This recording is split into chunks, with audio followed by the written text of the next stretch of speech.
on Up with KREM. This morning, Spokane is moving forward in the next round of COVID-19 vaccinations. Spots are already filled at the first clinic, but there are still ways for those 65 and older to secure a vaccine. Snow today sticks to southern Washington, but a storm moving in this weekend brings more widespread snow to everyone. Politics doesn't have to be a raging fire. President Joe Biden wasted little time getting right to work after being inaugurated as the nation's 46th president. This morning, we break down President Biden's first initiatives.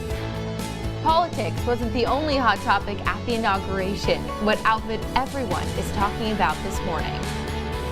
Up with KREM starts right now with Jen York, Joshua Robinson, Jeremy Legoo, and Dana Marie McNichol. 6 o'clock this morning as Spokane Parks and Rec are getting ready to announce new details of a zip line planned for downtown Spokane. Now, we first reported this story back in October as the zip line would stretch from the combined sewer overflow tank beneath the public plaza down along Spokane Falls Boulevard and Red Band Park. The board plans to share more details about their proposal tomorrow, and if it's approved in March, construction would begin this summer. Spoiler alert, everybody on Up with KREM has said, I would totally do it. Dana Marie, would you do it? Of course. Oh, yeah. Tim? Oh, of course, absolutely. I think it's so cool that it goes over the river, too. I think that's just going to be such a cool perspective to, be over the Spokane River. I think this is the time, Jen, when we suggest that we just have a live show from the zip line. Yeah, all of us. Come on. Yeah, if the city's watching, sign us all up. We'll be the guinea pigs. That's right. It could be a good time. The GoPro footage will be amazing. Oh, so good. And you know who'd probably push his way to the front of the line? Jeremy. Jeremy. Right, Jeremy? Wow, you guys all of a sudden think I'm pushy? I'm not pushy. I'm just a guy who enjoys having a good time and zip lines and all sorts of stuff like that.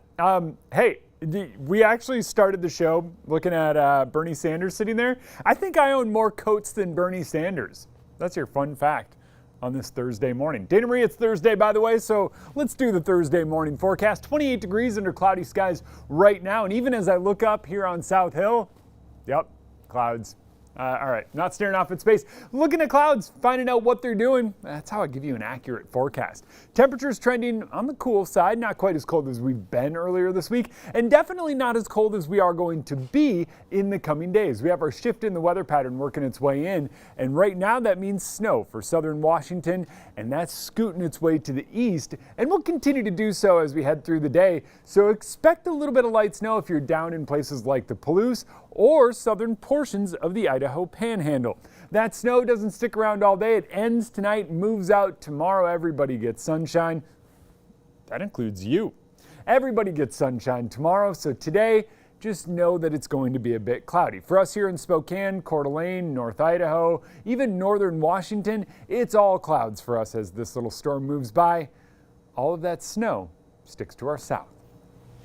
Jeremy, you're giving me Oprah vibes. You get sunshine, you get snow. Something for everyone there. Yeah, exactly. All right, Jeremy, thank you. All right, well, today Providence is holding its first COVID-19 vaccination clinic. It is for Spokane residents who fall under Phase 1B Tier 1. Now, this is the first of 3 days that Holy Family will be providing vaccines to people in Phase 1B Tier 1. That's anyone over 65 and everyone over 50 who lives in a multi-generational household. Providence told us the very limited spots are already filled, but here's some other ways you can get the vaccine next week if you fall under this phase. Now, the first place you should check is your regular doctor. Some doctors have sent their patients information about scheduling a vaccine appointment. Local pharmacies are also planning on holding COVID vaccine distribution events as well. You can check the availability, dates, and times online.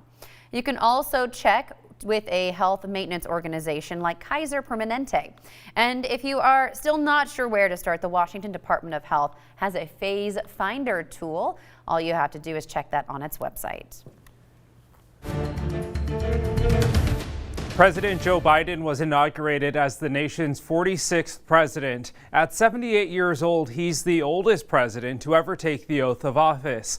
After the inauguration, President Biden got right to work. In the Oval Office, the president signed more than a dozen executive actions. They include a nationwide mandate requiring masks on federal property. He also signed an action calling for the U.S. to rejoin the Paris Climate Accord. Now, the president set a goal of 100 million vaccines in his first 100 days. To do it, he wants to create federally funded mass vaccination sites, expand eligibility, release a majority of the doses, create mobile units, and to work more closely with states on their vaccination plans. Washington health experts are cautiously optimistic. It's a lot. It's a tall order. I'm optimistic about it because I think this push to get vaccine out more quickly to more places across the country and to more people is really a key to us turning the corner of this pandemic. President Biden is calling on Congress to pass his nearly $2 trillion relief plan to get this all done. Dana Marie. Taking a look at what's trending online this morning, of course, as America is celebrating and waking up, several historic firsts this morning. Kamala Harris became the first woman vice president-elect, as well as the first Black and Indian American vice president. Elect Kamala Harris's husband, Doug, now becomes the nation's first second gentleman. Shattering the glass ceiling is nothing new for the Howard University graduate. She was sworn in as a senator back in 2017. She was the second African American and first South Asian American senator in history. Now, reactions to the Vice President Harris's historic swearing-in poured in on social media, coming from Hillary Clinton and Bibi Rexha to the San Francisco 49ers. So we take a look at some of the tweets here. The San Francisco 49ers tweeted this, saying, "Bay Area native, 49ers faithful, barrier breaker, Madam Vice President. Congratulations."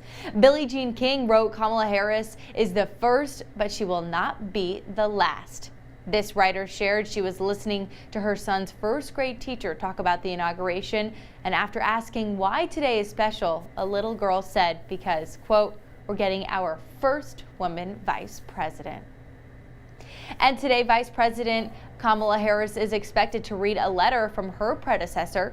Keeping up with tradition, of course, former Vice President Mike Pence left the letter for Harris before leaving the White House. An aide says Harris will read it today when she's in her West Wing office. Harris and Pence have been in touch, talking on the phone last week and during yesterday's inauguration. You know, to me, watching that, it was emotional watching the inauguration and her being sworn in. Such a big day, regardless of your views on politics for women and our future in politics as well. You saw that a lot on social media too, saying regardless of what party or what measures or whatever you support, this is a first for our nation. Yeah, and in terms of the letter, I think it's really great. You know, that really just goes to show the peaceful transfer of power, to show that they're working together to make the transition seamless, and then also just to put the people first and set their differences aside. Yeah, the history continues to roll out of the D.C. Capitol this morning as the historic week continues on. Now, from hurricanes to earthquakes this morning, disasters, of course, take a toll on our mental health. And now behavioral psychologists are calling the pandemic a disaster as well. Coming up, we'll explain what that means for our day-to-day lives. And coming up, I'm going to let you know why I am now the Oprah of weather. You get sunshine, you get sunshine, you get sunshine. After the break.